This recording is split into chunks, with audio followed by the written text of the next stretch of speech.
Gilmore. This is really a beloved movie by many, and we've got some special connections to Happy Gilmore with our guest today. I can't wait to introduce him to everyone. He's a titan in this industry that we discuss. Carl Verna's here with us today. Say hi, Carl. Hey, what's up, guys? What's up, everybody? Tyler, Chris, Matt, Cabin Boy. And exactly. If you've been listening to me since the radio days, you might recognize Carl. He's been on our shows off and on over the years. And Carl, you've been in this industry for so long. I want to give everybody like a little bit of your background because, well, so this is what we're going to get to later. You started your entertainment career as an intern at Saturday Night Live, and you know Adam Sandler. So we're going to dig into that a little later in the podcast. But you also have been a music video producer for years. Yeah. Tell everybody a little bit about that. Yeah, okay, so basically, I didn't intern at SNL. I was a production assistant, so I was getting paid Excuse me. at $150 a day. Yo, but That's not bad. That's not bad at all. For those days, good for Lord. those days, hell yeah, I was chilling, man. After a while, I was living in the city. I was living on Grove Street in the village. No, life was good, right, at $150 a day. So what I did was I was with the film unit. Right? So the film unit, we shot all the prepackaged stuff, right? So we would borrow the live cast and usually shoot like in the middle of the week or on weekends, right? And then what we would shoot would air the following weekend, right? So there was like a 2-week lag, right? Because we would shoot on film, 35 millimeter. So film. like the prepackaged stuff, so like the Schmidt's Gay commercial or something like that. 100%. Yes, Cold and Blow, right? Oh, man, Infinity that's so Toilet. awesome. All of that stuff is so it was those commercial parodies. Infinity Toilet was so... Yeah. By any chance, you didn't actually, you weren't one of the people that shot Schmidt's Gay by any chance, were you? I was a PA getting coffee for all the stars at the time, right? Yeah. And they would let me, they were very gracious because they would let me chill out in the writer's room. I was all over. That PA stands for all over person, right? You're everywhere helping everybody out. And I was surprised on how much access I had, to be honest with you. Yeah. Right? They just let me in everywhere, and I was everywhere, and I would stay super late and just absorb. So I would see them develop an idea, right? And then it would go to script, and then they would audition it for Lauren, and Lauren would go yay, nay, and then after that, it would just keep building, right, until it would get on the show. And then for the film unit, though, that was Jim Signorelli who ran that. And Jim Signorelli is famous for directing Elvira. He directed the Elvira movies, right? Yeah, and he used to be the DP for Melvin Van Peebles. Oh, no way. Yeah. So, Sweet Badass. Sweet Badass song. Yeah. Right? So he did all those blaxploitation movies, and he was one of those hip, cool white dudes, right? But had a very conservative look. He wore button-down shirts and he wore slacks, right? He was back in the day old school. Everybody's terrified of Jim. Even Lauren was a little nervous around Jim, which is wild, right?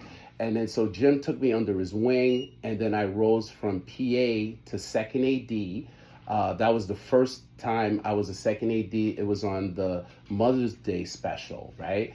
So it was all the mothers. So it was Chris Rock's mom. I remember that Remember show, that? actually. That's crazy. Every season they would do the Mother's Day special, and it would be the moms. So I was in charge of driving the moms around, taking care of the moms, Chris Farley's moms.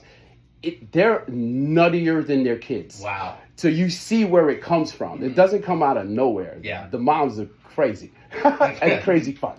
Yeah, that's awesome. So, okay, so we'll dig into that because, look, we're talking about Happy Gilmore. We're going to talk about Adam Sandler at length, and I want you to fill us in a little bit. But before we get into the movie, just tell me a little. Well, first of all, another reason you wanted to come in is because you are killing it right now. You've got a script that's in pre-production, right?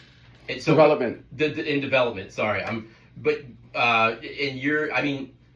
you're really exploding, which is awesome to see. I mean, you are having great success. Tell us a little bit about what you're doing right now.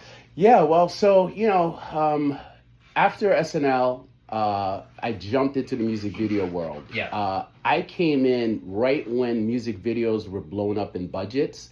And so production values were going up.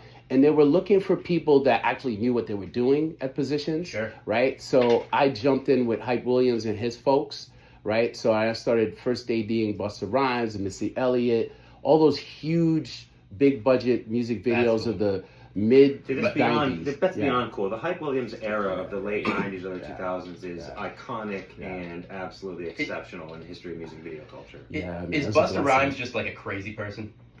Busta is diabolically, insanely, maniacally, connivingly, Talented. meticulously talented. Okay, all right. I love Busta. You know, Yeah. I think I've never met him personally, obviously, but No one could ever know the full Busta.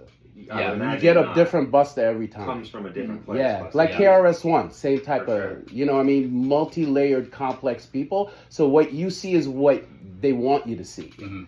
at the time. So I've been, when we were editing Put Your Hands Where My Eyes Can See, Mhm. I saw a side of Busta I'd never seen before. Like, all of a sudden, he turned into an editor. Oh, And so he you would- worked on that video? That Yeah. is such Yeah. a cool video. Yeah. I distinct because that's the one with like the black lights and all that. Yeah. Ah man, I love Yeah, that video. wildfire lights is Yeah. what they're called. That's yeah. awesome. And Yeah. he had a lot of input in the edit. Yeah, so basically the concept was coming to America, Mhm, right? mhm. And so that was Busta's concept, and Hype had to flesh it out, right? Mhm. So Missy Elliott, a lot of those iconic rappers had a vision for what they wanted to Mhm. see, and it was just up to Hype to interpret it, right? And it was me to organize it Mhm. because Hype was there's no organization in that man, right? He's pure creative, right? So he would just yell out what he wanted, and I would furiously write notes. And he'd be Okay. like, okay, this shot right here, 48 frames per second, 45-degree angle, 90-degree shutter. Okay, we're gonna do low angle dolly here, and then everybody's like, how do you keep this in mind? I was like, I was on an aircraft carrier in Desert Storm. This is nothing. Yeah. You know what I'm saying? It was Yeah. like, all right, this is fun. So that's Mhm. also got to be around the time that he makes Belly, no? Yeah. So that's a wild story. Basically, Belly was iconic in the sense that he was able to take his look into a movie, Yeah. Mhm. right? Mhm. I think it suffered in the story because I know the writer, Yeah. right? And if you read the script of Belly, It's strong. 100% different. Yeah. It's more like Mean Streets means Oh, yeah, okay. Donnie Brasco. It's, Yeah, yeah. Oh wow. it's not this fantasy, hyper real world that Hype created, right? Mhm. And the ending, Hype and Nas rewrote the ending, which made the studio crazy. It made the writer nuts because Nas and Hype had this whole idea of redemption, and they wanted this happy ending. The ending of Belly, it's like the ending of Scarface. Like DMX's character flames Yeah, out shoot and out. goes wild. You know, maybe we can have you back in for Belly down the line. That would be a good Yeah. one to do. That'd with be- this Oh podcast, yeah, actually. I got stories about it. I love Okay. that Yeah, movie. yeah, It's yeah. definitely far from perfect, but it Yeah. does capture Oh, a it's moment. iconic for sure. Oh, yeah. Yeah. But you Yeah. got to think about why Hype never made another movie. Exactly, yeah. It's kind of So like I got the backstory to that. Okay, we'll save that for the next time.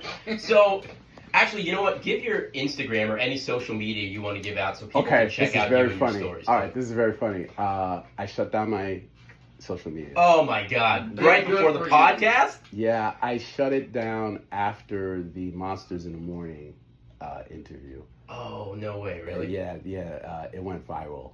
Oh Right. really? Oh, Yeah, in a yeah, way, yeah. you got some attention you didn't necessarily want. Whoa, I had chicks that I hadn't talked to in 40 years. Oh my God! Like coming out of the woodwork. It was really insane. At first it was cool because it's my Navy buddies congratulating me and peers in the industry. Then it's just like weird people and people wanting stuff and that quickly. And this is the really wild part. The next day, I'm with my family at McDonald's and I'm ordering food. And there was this Asian man and his family. They kept looking at me, right? Kept looking at me. He's talking to his wife.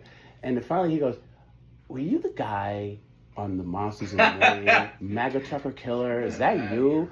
And I'm like, yeah. And he was like, oh, we heard you. That's amazing. We can't wait to see that. That's going to be amazing. And I was like, oh, snap. They recognize me from my voice. I was like, oh, life is different now. Yeah, you got a pretty distinct voice though, Carl. I will say. I didn't think I ever did. Yeah. It's funny. Maybe it's because I know you. I don't know. Yeah. But okay. Well, Mm. just before we move on to the movie, like if Yeah. people want to, so where can people get a hold of you or see Well, your stuff? I'm on LinkedIn, Okay. right? And I still have my X account. So I'm at Video Verna on X. Video VERNA. Chris will put that in the Dude, show. delete Yeah. that shit. Go LinkedIn. Well, go landline and yeah. LinkedIn. I'm It's so hardcore. close to get. So the only reason why I kept the X is because I wanted to troll Elon and Trump and Eric Trump. So I reposted my interview. I Oh, spammed man, Elon, Nice. and then he hit me back and he said, "You've won. You've got the attention of the CEO award." Really? And he reposted Wow. and gave me the thumbs up. Wow. Eric Trump did the same thing. Oh, He wow. posted, gave me the thumbs up. Just So everybody yeah. was scared Okay. that because of the concept, like the MAGA world is going to come after me. But I think they weirdly get it. Okay. They may see it as this is a heroic film. Yes, They may like it in a different way that you always intend. I didn't, and all my That's people why are Dave like, Chappelle ran off to Africa. okay, see now you're scared. I was comfortable for a second. Mid no, I'm kidding. Yeah, I'm good. Well, by all means, please check out Carl Verna. You've had such an interesting and cool life and career. It's fascinating. So check out his stuff online, and we're gonna dig into it here. So the concept of this podcast, Who's the Baddie? If this is the first time you're checking it out,